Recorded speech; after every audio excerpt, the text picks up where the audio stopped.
الحمدللہ وکفا وسلام علی عبادہ الذین اصطفیٰ خصوصاً علی سید الانبیاء علیہ التحیۃ والثناء اما بعد فاعوذ باللہ من الشیطان الرجیم بسم اللہ الرحمن الرحیم یا ایہا الذین آمنوا کتب علیکم الصیام کما کتب علی الذین من قبلکم لعلکم تتقون صدق اللہ مولانا العظیم۔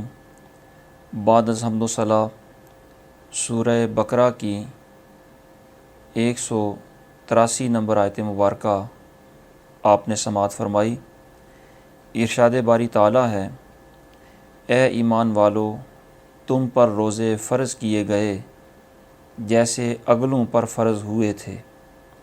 کہ کہیں تمہیں پرہیزگاری ملے۔ اس آیت کریمہ کے ضمن میں جو مسائل شرعیہ بیان ہوئے انہیں ملاحظہ کرنے سے پہلے اس آیت میں استعمال ہونے والے الفاظ کی طرف توجہ فرمائیں۔ ارشاد فرمایا، کتب علیکم الصیام، تم پر صیام فرض کیے گئے۔ صیام صوم کی جمع ہے اور لغت میں صوم کا معنی ہوتا ہے رک جانا، خواہ وہ کھانے پینے سے رکے، خواہ گفتگو کرنے سے رکے، خواہ چلنے پھرنے سے رکے، کسی بھی صورت میں رک جائے تو اس رکنے کو صوم کہا جاتا ہے۔ اور شریعت کی اصطلاح میں صوم سے مراد ہوتا ہے طلوع فجر سے لے کر غروب آفتاب تک اتنا عرصہ عبادت کی نیت سے اللہ کی رضا جوئی کے لیے کوئی انسان کھانے پینے اور جماع وغیرہ سے رکا رہے اور قصداً رکے، اس کو صوم کہا جاتا ہے، جس کا اردو میں معنی روزہ ہے۔ تو ارشاد فرمایا، اے ایمان والو، تم پر روزے فرض کیے گئے کما کتب علی الذین من قبلکم، جس طرح تم سے پہلوں پر فرض کیے گئے تھے۔ یہ کما تشبیہ بیان کرنے کے لیے آتا ہے۔ ارشاد فرمایا، تم پر بھی ویسے ہی فرض کیے گئے جیسے تم سے پہلوں پر فرض کیے گئے۔ یہ جو تشبیہ ہے یہ صرف اور صرف روزہ کی فرضیت میں تشبیہ ہے۔ اس کے علاوہ نہ تو روزوں کی مقدار میں یہ تشبیہ ہے، یعنی یہ مطلب نہیں ہے کہ جتنے روزے پہلی امتوں پر فرض تھے اتنے ہی روزے تم پر فرض کیے گئے، یہ مفہوم نہیں۔ اسی طرح یہ تشبیہ روزے کی کیفیت میں بھی نہیں، یعنی جس نوعیت اور جس کیفیت کے روزے ان پر فرض تھے اسی کیفیت کے روزے امت مسلمہ پر بھی فرض ہوں، ایسا بھی نہیں ہے۔ تو نہ مقدار میں یہ تشبیہ ہے، نہ یہ کیفیت بیان کرنے کے لیے تشبیہ ہے، اور نہ ہی زمانہ اور وقت بیان کرنے کے لیے تشبیہ ہے۔ اس لیے کہ ہم پر جو روزے فرض ہیں وہ ماہ رمضان کے فرض ہیں، اور گزشتہ امتوں پر رمضان کے زمانے کے روزے فرض نہیں تھے، بلکہ کسی پر ایام بیز کے روزے فرض تھے، یعنی چاند کی 13ویں، 14ویں اور 15ویں تاریخ کے روزے فرض تھے، اور کسی پر یوم عاشورہ کا روزہ فرض تھا، یعنی ان کا روزے کا زمانہ بھی اور تھا، ہمارا روزے کا زمانہ بھی اور ہے۔ اسی طرح کیفیت میں بھی اختلاف ہے۔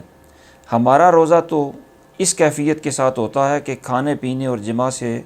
عبادت کی نیت سے قصداً رکنا، لیکن ان کا روزہ، کسی کا روزہ یہ تھا کہ وہ کلام نہ کرے، جس طرح قرآن مجید ارشاد فرماتا ہے کہ عدم تکلم کو بھی روزہ کہا گیا، فلن اکلم الیوم انسیا، کہ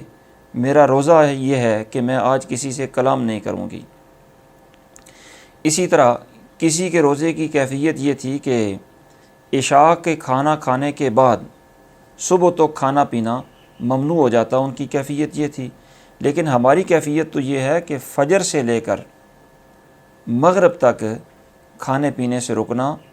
اور جماع سے رک جانا۔ اسی طرح ان کے روزوں کی مقدار بھی اور تھی، ہمارے روزوں کی مقدار بھی اور ہے۔ تو عرض کرنے کا مقصد یہ ہے کہ یہ جو فرمایا گیا جس طرح پہلوں پر فرض تھے اسی طرح تم پر فرض کیے گئے، تو یہ مماثلت صرف فرضیت میں ہے، ورنہ مقدار میں بھی مماثلت نہیں، اور کیفیت میں بھی مماثلت نہیں، اور زمانے میں بھی مماثلت نہیں ہے۔ اور یہ جو اصول عرض کیا جا رہا ہے کہ صرف فرضیت میں ایک بات میں مماثلت ہے، باقی کسی بات میں مماثلت نہیں، اس کی مثالیں قرآن مجید فرقان حمید میں متعدد ہیں کہ بعض اوقات مماثلت بیان ہوتی ہے لیکن وہ مماثلت من کل الوجوہ نہیں ہوتی، کسی ایک وجہ سے مماثلت ہوتی ہے۔ جس طرح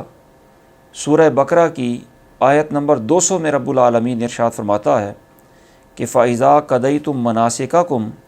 فَاذْكُرُوا اللَّهَ كَذِكْرِكُمْ آبَاءَكُمْ أَوْ أَشَدَّ ذِكْرًا، کہ جب تم حج کے مناسک پورے کر لو تو اللہ کا ذکر کرو جیسے اپنے باپ دادا کا ذکر کرتے تھے، بلکہ اس سے بھی زیادہ کرو۔ تو اللہ کے ذکر کو تشبیہ دی گئی باپ دادا کے ذکر کے ساتھ، تو یہ مماثلت اس لیے نہیں ہے کہ جتنا اپنے باپ دادا کا ذکر کرتے تھے اتنا ہی اللہ کا ذکر کر لو،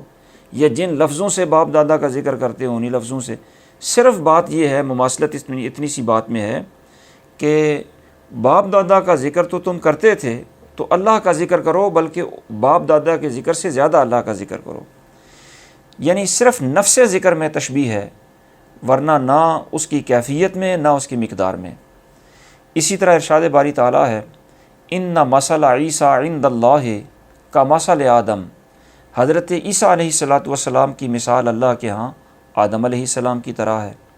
تو دونوں کی مماثلت بیان ہوئی، اور یہ مماثلت صرف اتنی سی بات میں ہے کہ حضرت عیسیٰ علیہ السلام بغیر والد کے پیدا ہوئے، اور حضرت آدم اگرچہ والد اور والدہ دونوں کے بغیر پیدا ہوئے، لیکن صرف ان کے والد کے بغیر پیدا ہونے میں تشبیہ ہے۔ اسی طرح حدیث طیبہ میں بھی اس قسم کی بہت ساری تشبیہات موجود ہیں۔ مثلا ایک حدیث پاک میں ارشاد فرمایا انکم سترون ربکم کما ترون ھذا القمر، کہ تم اپنے رب کو قیامت کے دن یوں دیکھو گے جس طرح اب تم 14ویں کے چاند کو دیکھتے ہو۔ تو اس کا مطلب یہ نہیں ہے کہ جو کیفیت اس چاند کو دیکھنے کی ہوتی ہے اسی کیفیت سے دیکھیں گے، یا جس وقت چاند نظر آتا ہے اسی وقت رب العالمین نظر یہ بات نہیں ہے۔ صرف اتنی ہے کہ جس طرح 14ویں کا چاند بالکل واضح نظر آتا ہے، اسی طرح جب اللہ رب العالمین نے فضل فرمایا تو قیامت والے دن وہ اپنا جلوہ بھی عیاں کرائے گا۔ اسی طرح جو ہم نماز میں پڑھتے ہیں کہ محمد اور آل محمد پر درود و سلام بھیج، جس طرح حضرت ابراہیم اور ان کی آل پر بھیجا گیا، تو یہ بھی مماثلت من کل الوجوہ نہیں ہے، بلکہ صرف اور صرف رحمتوں کے نزول میں یہ تشبیہ دی جا رہی ہے۔ تو ارشاد فرمایا کہ تم پر روزے یوں ہی فرض ہیں جس طرح تم سے پہلوں پر فرض تھے، تو یہ مماثلت صرف فرضیت میں ہے۔ اور یہ کیوں فرض کیے گئے؟ فرمایا لعلکم تتقون، تاکہ تم پرہیزگار بن جاؤ۔ لعل ویسے تو عربی زبان میں احتمال یا شک کو ظاہر کرنے کے لیے آتا ہے، لیکن یہ شک ہمارے فہم میں ہوتا ہے، ہمارے علم میں ہوتا ہے، ہماری عقل میں ہوتا ہے، انسانوں کو شک ہوتا ہے۔ اللہ رب العالمین کے کلام میں جب لفظ لعل آئے تو مالک کریم کا علم چونکہ شکوک و شبہات سے پاک ہے، اس لیے اس کے کلام میں یہ لفظ استعمال ہو تو یقین کا معنی دیتا ہے۔ مطلب یہ ہے کہ یقینی بات یہ ہے کہ اگر تم نے روزے رکھے تو تمہیں تقویٰ مل جائے گا، بشرطے کہ بندہ روزہ اس کے حقوق و آداب سمیت رکھے۔ اور روزے سے تقویٰ کیسے ملتا ہے؟ اس کی حکمت یہ ہوتی ہے کہ روزہ خواہشات نفسانیہ کو توڑتا ہے، اور جب انسانی خواہشات دم توڑ جاتی ہیں تو خواہشات ہی گناہوں کی طرف لے کے جانے والی ہوتی ہیں۔ خواہشات ہی ختم ہو جائیں تو پھر بندہ گناہوں کی طرف مائل نہیں ہوتا، اور جب گناہ نہیں کرتا تو تقویٰ نصیب ہو جاتا ہے۔ یہی حکمت بیان کرتے ہوئے ہمارے آقا و مولا نبی اکرم صلی اللہ تعالیٰ علیہ وسلم نے ارشاد فرمایا یا معشر الشباب من استطاع منکم الباءۃ فلیتزوج فَإِنَّهُ أَغَضُّ لِلْبَصَرِ وَأَحْسَنُ لِلْفَرْجِ وَمَن لَّمْ يَسْتَطِعْ فَعَلَيْهِ بِالصَّوْمِ فَإِنَّهُ لَهُ وِجَاءٌ کہ اے نوجوانوں کے گروہ، جو نکاح کر سکتا ہو اسے نکاح کرنا چاہیے، کیونکہ نکاح نگاہوں کو پست کر دیتا ہے اور شرمگاہ کو حرام سے محفوظ کر دیتا ہے، اور جو نکاح کرنے کی طاقت نہ رکھے اسے چاہیے کہ وہ روزہ رکھے، اس لیے کہ روزہ جو ہوتا ہے وہ خواہشات کو مٹا دیتا ہے اور خواہشات کے لیے یہ آڑ بن جاتا ہے۔ تو ارشاد فرمایا روزے اس لیے فرض ہیں کہ تمہیں تقوی نصیب ہو جائے۔ اس آیت کریمہ میں الفاظ جو استعمال ہوئے ان کا مفہوم سمجھنے کے بعد اس کے ضمن میں مفسرین نے جن مسائل شرعیہ کو بیان فرمایا ان میں سے پہلا مسئلہ یہ ہے کہ رمضان المبارک کے جو روزے ہیں یہ اسلام کے بنیادی ارکان میں سے ہیں، اور یہ فرض قطعی ہیں، اور ایسے فرض ہیں کہ اگر کوئی بندہ ان کی فرضیت کا انکار کرے تو وہ دائرہ اسلام سے خارج ہو جاتا ہے، اور جو شخص جان بوجھ کر بغیر کسی عذر کے ماہ رمضان کے روزے نہیں رکھتا وہ بندہ فاسق و فاجر ہوتا ہے۔ اور ان کی فرضیت کا جو حکم نازل ہوا یہ ہجرت مدینہ کے دوسرے سال غزوہ بدر سے 1 ماہ اور چند دن پہلے ان کی فرضیت کا حکم نازل ہوا، اور ان کی فرضیت کو بیان کرنے کے لیے اللہ رب العالمین نے عجیب حکمت برا اسلوب اختیار فرمایا۔ ویسے تو کسی چیز کی لزوم اور فضیلت کو بیان کرنے کے لیے حکم دیا جاتا ہے کہ یہ کام کرو، امر کا صیغہ استعمال ہوتا ہے، لیکن یہاں صیغہ امر استعمال نہیں کیا بلکہ صیغہ خبر بیان کیا۔ یہ نہیں فرمایا کہ تم روزے رکھو، بلکہ فرمایا تم پر روزے فرض کر دیے گئے۔ خبر کے صیغے سے اس کی فرضیت کو بیان کیا گیا، امر کے صیغے سے نہیں۔ اور اس میں حکمت علماء نے یہ بیان فرمائی کہ حکم کے صیغے سے بھی چیز فرض ہو ہی جاتی ہے، لازم ہو جاتی ہے، لیکن خبر کے صیغے سے جو لزوم ہوتا ہے وہ صیغہ امر سے زیادہ مؤکد تر ہوتا ہے، اس میں زیادہ لزوم ہوتا ہے، زیادہ تاکید ہوتی ہے۔ اور یہ ایسے فرض ہیں اور ان کی اہمیت اتنی زیادہ ہے کہ ہمارے بہت سارے محدثین ائمہ کرام نے اس کی فرضیت اور فضیلت کو بیان کرنے کے لیے بے شمار صحیح، صریح اور حسن احادیث طیبہ نقل فرمائیں۔ ان کی فضیلت کے لیے یہی بات کافی ہے کہ روزہ باقی عبادات سے ممتاز عبادت ہے، کیونکہ باقی عبادات میں کوئی نہ کوئی ریاکاری کا پہلو نکل ہی سکتا ہے، لیکن روزہ وہ مخفی عبادت ہوتی ہے جو روزہ دار اور اس کے مالک کے درمیان ایک راز ہی ہوتا ہے۔ اور اس کی فضیلت کے لیے اتنی ہی بات کافی ہے کہ خود رب العالمین ارشاد فرماتا ہے کہ الصوم لی وانا اجزی بہ، کہ روزہ میرے لیے ہے اور میں اس کی جزا میں ہی دوں گا، یا انا اجزا بہ، اس کی جزا میں ہی ہوں۔ یہ جو حدیث مبارکہ ہے اس کی وضاحت میں امام بہقی رحمۃ اللہ تعالیٰ علیہ نے یہ نقل فرمایا کہ حضرت سیدنا سفیان بن عیینہ بہت بڑے جلیل القدر محدث ہیں، ان سے پوچھا گیا کہ اس حدیث کی وضاحت کیا ہے، اس کا مفہوم کیا ہے؟ تو وہ فرمانے لگے کہ اس کا مفہوم یہ ہے کہ روزہ میرے لیے ہے اور اس کا بدلہ میں ہی دوں گا۔ اس کا مفہوم یہ ہے، اس کا معنی یہ ہے کہ قیامت والے دن جب بندہ حساب و کتاب کے لیے مالک کریم کی بارگاہ میں پیش ہوگا تو حساب کرتے ہوئے اگر اس نے لوگوں کے حقوق مارے ہوں یا لوگوں سے زیادتی کی ہو تو اس کی نیکیاں اس کے نامہ اعمال سے نکال کر اس کے حقداروں کو جن پر ان نے زیادتی کی تھی ان کو اس کی نیکیاں دی جائیں گی، اس کی نمازیں اس کے کھاتے میں ڈال دی جائیں گی، باقی اس کی عبادات اس کے حقداروں کو اس کی نیکیاں دی جائیں گی۔ لیکن جب روزے کی باری آئے گی تو اللہ رب العالمین فرمائے گا نہیں، یہ روزہ اس نے میرے لیے رکھا ہے، اس کی جزا میں ہی دوں گا، یہ اس کے حقداروں کو یہ نیکی نہیں دی جائے گی، بلکہ اس کے بدلے میں اللہ رب العالمین اس حقدار کو اور کوئی اپنی نعمت عطا فرما کے راضی کر دے گا۔ تو اس کی ایک وضاحت یہ بھی بیان کی گئی ہے۔ دوسرا مسئلہ اس آیت کریمہ کے ضمن میں علماء نے یہ لکھا کہ صوم کا لغوی معنی تو ہے رک جانا، خواہ وہ کسی بھی شے سے رکے، لیکن شریعت کی اصطلاح میں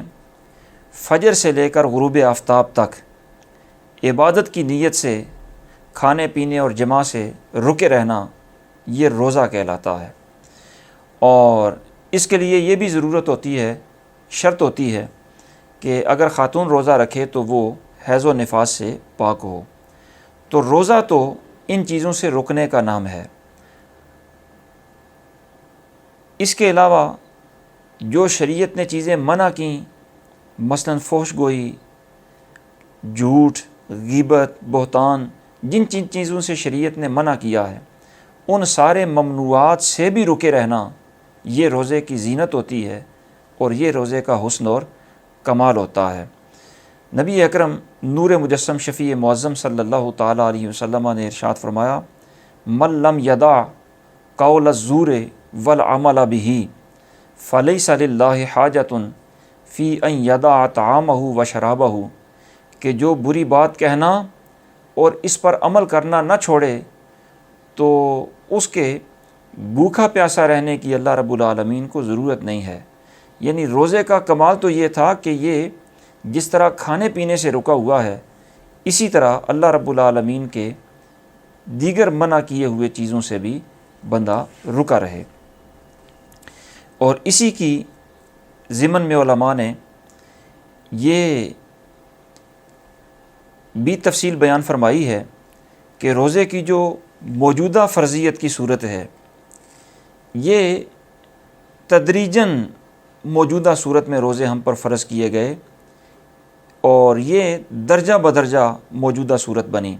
ورنہ اس سے پہلے 4 درجے فرضیت کے اور بھی تھے۔ پہلا درجہ اس کا یہ تھا کہ ابتدائی اسلام میں صرف 10 محرم کا روزہ فرض تھا۔ مکہ معظمہ میں بھی حضور صلی اللہ تعالیٰ علیہ وسلم عاشورہ کا روزہ رکھتے، اور ہجرت مدینہ کے بعد 1 سال تک سرکار نے صرف عاشورہ کا ہی روزہ رکھا، اور اسی کی تاکید کی، یہی روزہ فرض تھا۔ اس کے بعد عاشورہ کے روزے کی فرضیت منسوخ ہوئی، اب دوسرا درجہ اس کا شروع ہوا فرضیت کا۔ اب یہ درجہ شروع ہوا کہ ہر مہینے کے 3 دن، جن کو ایام بیز کہا جاتا ہے، چاند کی 13ویں، 14ویں اور 15ویں تاریخ، ان ایام کے روزے فرض ہو گئے۔ پھر تیسرے درجے میں ایام بیز کے روزوں کی فرضیت منسوخ ہو گئی، اور رمضان کے روزے فرض ہوئے، مگر اس فرضیت میں اختیار تھا کہ بندہ چاہے تو روزہ رکھ لے اور چاہے تو روزہ نہ رکھے، اس کے بدلے میں فدیہ دے دے۔ اور پھر اس کے بعد یہ کیفیت رہی کہ روزہ رکھنے اور نہ رکھنے کا اختیار منسوخ ہو گیا، روزہ رکھنا ہی لازم قرار پایا، مگر ابتدا میں اس کی کیفیت یہ تھی کہ بندہ جب افطاری کر لے تو افطاری کے بعد سونے سے پہلے جو کھا پی سکتا ہے وہ کھا پی لے، اور جب یہ سو گیا تو پھر اب کھانا پینا بھی اس کے لیے ممنوع ہو گیا۔ اب اگلی شام افطاری کا جب وقت آئے گا پھر اسے کھانے پینے کی اجازت ہوگی۔ اسی طرح رات کے وقت میں ماہ رمضان میں مباشرت اور بیوی سے مجامعت کی بھی ممانعت تھی، یہ اس کا چوتھا درجہ تھا۔ اس کے بعد 5ویں اور موجودہ درجے میں اللہ رب العالمین نے یہ سہولتیں پیدا فرما دیں کہ رمضان کے راتوں میں مباشرت اور مجامعت کی بھی اجازت دے دی، اور ساتھ ہی یہ بھی رخصت دے دی کہ افطاری کے بعد سونے سے پہلے بھی کچھ کھا سکتا ہے، اور اگر آنکھ لگ گئی تو جب جاگ آئے، جب بیدار ہو، سحری سے پہلے جو کھانا چاہے وہ کھا سکتا ہے۔ تو یہ موجودہ صورت 5ویں درجے میں ہم پر لازم کی گئی۔ اسی طرح اسی آیت کے ضمن میں علماء نے یہ بھی لکھا کہ قرآن مجید چونکہ کہتا ہے کہ جس طرح پہلی امتوں پر روزے فرض تھے اسی طرح تم پر بھی فرض کیے گئے. یہ فرضیت، یہ مماثلت صرف فرضیت میں ہی ہے، مقدار میں، کیفیت میں، زمانے میں اگرچہ نہیں ہے، لیکن پہلی امتوں پر بھی تھے، ہم پر بھی فرض ہیں. تو یہ پہلی امتوں کا حکم روزے کی فرضیت والا ہم پر قرآن مجید نے نقل فرمایا. اور اصول اور ضابطہ یہ ہے کہ سابقہ شریعتوں کا جو حکم اللہ اور اس کا رسول ہمارے لیے نقل فرمائیں اور اس کی تردید نہ کریں، وہ حکم ہماری شریعت کا بھی حکم ہوتا ہے اور ہم پر بھی وہ حکم لازم ہوتا ہے. اسی حکم پر عمل کرتے ہوئے ابتدائی اسلام میں عاشوراء یا ایام 20 کے روزے فرض بھی رہے. اور اسی آیت کے ضمن میں مفسرین نے یہ مسئلہ بھی بیان فرمایا کہ اللہ رب العالمین نے جو روزے فرض فرمائے ہیں وہ دن کے روزے فرض فرمائے ہیں، رات کے وقت کا روزہ فرض نہیں کیا. اس کی وجہ یہ ہے کہ دن کے وقت انسان کو کھانے پینے کی حاجت ہوتی ہے، بندہ بعض اوقات گرمی سے گھبرا جاتا ہے، پینے کی ضرورت ہوتی ہے، بھوک لگتی ہے، پیاس لگتی ہے. اور رات تو ہوتی ہے آرام کے لیے ہے، رات کو تو عموماً بندہ ویسے ہی کوئی شے نہیں کھاتا پیتا اور کھانے پینے کی ضرورت ہی نہیں ہوتی اور بندہ عادتاً کھاتا بھی نہیں. تو دن کے روزے اس لیے اللہ رب العالمین نے فرض کیے، رات کے نہیں، کہ بندہ جو کھانے پینے سے رکے وہ عبادت کے طور پر رکے. رات کو تو عادت کے طور پر بھی کھانے پینے سے بندہ رک جاتا ہے. تو عبادت میں اور عادت میں فرق کرنے کے لیے اللہ رب العالمین نے رات کو کھانے پینے سے نہیں روکا، دن کو کھانے پینے سے روکا، کہ رات کو تو عادتاً بھی بندہ کچھ بھی نہیں کھاتا پیتا. اور اسی آیت کے ضمن میں علماء نے یہ مسئلہ بھی بیان فرمایا کہ جن چیزوں سے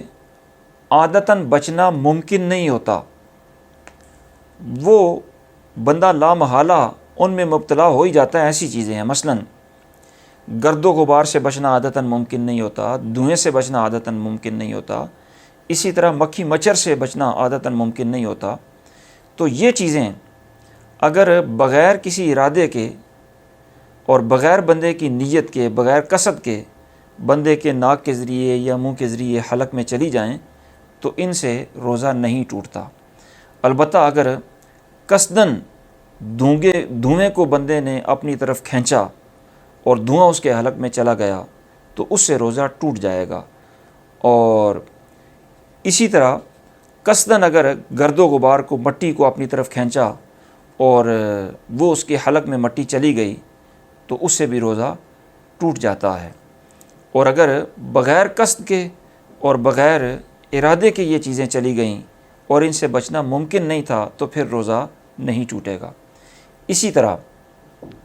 اگر کسی بندے کو حالت نیند میں احتلام ہو جائے تو اس میں بھی چونکہ بندے کے قصد اور ارادے کا دخل نہیں ہوتا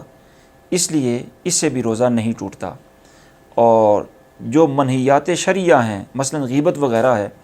اس سے روزہ ٹوٹتا تو نہیں ہے، لیکن اگر بندہ غیبت کرے تو روزے کا نور ختم ہو جاتا ہے. نبی اکرم صلی اللہ تعالیٰ علیہ وسلم نے اس سلسلے میں بہت ساری ہمارے لیے تفصیلات بیان فرمائی ہیں. آپ اتنا ہی مسئلہ ذہن نشین فرما لیں کہ منہیات شرعیہ کچھ تو وہ ہیں جنہیں کرنے سے روزہ ہی ٹوٹ جاتا ہے، جیسے کھانا پینا اور جماع، یہ منع ہے، اگر یہ کیا تو روزہ ہی ٹوٹ جائے گا. اس کے علاوہ جو منہیات شرعیہ ہیں، ممنوعات ہیں شریعت کی، ان کے کرنے سے روزہ تو نہیں ٹوٹتا، البتہ روزے کا حسن ضرور ختم ہو جاتا ہے اور روزے کا کمال ختم ہو جاتا ہے. اور اسی آیت کے ضمن میں یہ مسئلہ بھی ذہن نشین رکھنا چاہیے کہ اگر بندے کے پیٹ میں زخم ہو یا سر میں زخم ہو اور زخم اتنا گہرا ہو کہ اگر کوئی دوائی ڈالی تو وہ دماغ کے بالکل اندر وسط میں چلا جائے گا، یا وہ پیٹ میں زخم ہے تو دوائی ڈالی تو پیٹ کے اندر درمیان تک وہ دوائی چلی جائے گی. ایسی صورتحال کے اندر اگر دوائی ڈالی جو دماغ کے جوف تک یا پیٹ کے جوف تک پہنچ گئی تو روزہ ٹوٹ جائے گا۔ اور اگر اس سے کم زخم ہے، یعنی اتنا کم ہے کہ اگر دوائی وغیرہ ڈالیں تو دماغ کے اندر تک وہ دوائی نہیں جاتی اور پیٹ کے اندر تک دوائی نہیں جاتی، تو اس دوائی کے ڈالنے سے روزہ نہیں ٹوٹتا۔ یہ متقدمین کا طے کردہ ایک اصول ہے۔ اس اصول کی روشنی میں ہمارے آج کے زمانے کے جو حالات ہیں، ان حالات کو علماء اسلام نے پرکھا اور اپنی اپنی آراء اس پر قائم کیں۔ مثلا اب کوئی بندہ بیمار ہوتا ہے تو اس کو انجیکشن کی ضرورت ہوتی ہے، تو انجیکشن معدے کے اندر پہنچتا ہے یا نہیں پہنچتا، اس میں علماء کی آراء، چونکہ ڈاکٹروں کی آراء مختلف ہیں، اس لیے ان کے تجزیے کی بنیاد پر علماء کی آراء بھی مختلف ہو گئیں۔ جن اطباء نے یہ کہا کہ انجیکشن لگانے سے وہ انجیکشن معدے کے اندر پہنچ جاتا ہے، اور جو بھی انجیکشن ہو، خواہ وہ گوشت میں لگایا جائے یا کسی ناڑ میں لگایا جائے، انتڑی میں، رگ میں لگایا جائے، وہ بہر صورت پہنچ جاتا ہے۔ تو چونکہ معدے کے جوش میں جو چیز پہنچ جاتی ہے اس سے روزہ ٹوٹ جاتا ہے، اس لیے ان علماء کا یہ موقف ٹھہرا کہ انجیکشن جو بھی لگوائیں وہ روزے کو توڑ دیتا ہے۔ جبکہ بعض دیگر اطباء نے کہا کہ نہیں، اگر کسی رگ میں انجیکشن لگے، کسی وین میں انجیکشن لگے تو وہ معدے کے اندر پہنچتا ہے، اور گوشت میں لگنے والا انجیکشن معدے میں نہیں پہنچتا۔ تو اس رائے کی بنیاد پر علماء نے یہ حکم بیان فرمایا کہ پھر رگ میں لگنے والا انجیکشن روزے کو توڑے گا، اور گوشت میں لگنے والا، پٹھوں میں لگنے والا انجیکشن روزے کو نہیں توڑے گا۔ جبکہ بعض اطباء کی یہ رائے ہے کہ کوئی بھی انجیکشن لگائیں، خواہ وہ کسی وین میں لگائیں یا پٹھے میں لگائیں، کوئی بھی انجیکشن معدے کے اندر نہیں پہنچتا۔ تو اس بنیاد پر علماء نے یہ حکم بیان فرمایا کہ چونکہ وہ معدے میں پہنچتا نہیں ہے، اس لیے کسی بھی انجیکشن سے روزہ نہیں ٹوٹے گا۔ تو انجیکشن معدے کے اندر پہنچتا ہے یا نہیں پہنچتا، اس معاملہ میں چونکہ اطباء کی آراء 3 ہیں، اس لیے ان کی آراء کی بنیاد پر علماء نے بھی 3 قسم کے حکم بیان فرمائے۔ اب یہ حکم تو 3 ہیں، مسئلہ ایک ہے، آراء اس میں 3 آ گئیں،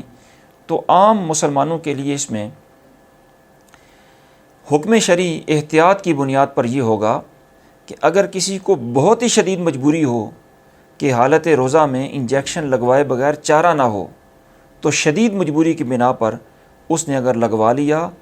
تو انشاءاللہ العزیز اللہ کی بارگاہ سے امید ہے کہ روزہ نہیں ٹوٹے گا اور روزے کا ثواب اسے بھرپور ملے گا۔ اور جو بندہ شدید مجبور نہ ہو اور انجیکشن کے بغیر افطاری تک وہ گزارا کر سکتا ہو، اس کے لیے احتیاط اسی میں ہے کہ وہ روزے کی حفاظت کرتے ہوئے روزے کی حالت میں انجیکشن نہ لگوائے۔ دعا ہے اللہ رب العالمین انہی کلمات کو شرف قبولیت عطا فرمائے۔ وما توفیقی الا باللہ العلی العظیم۔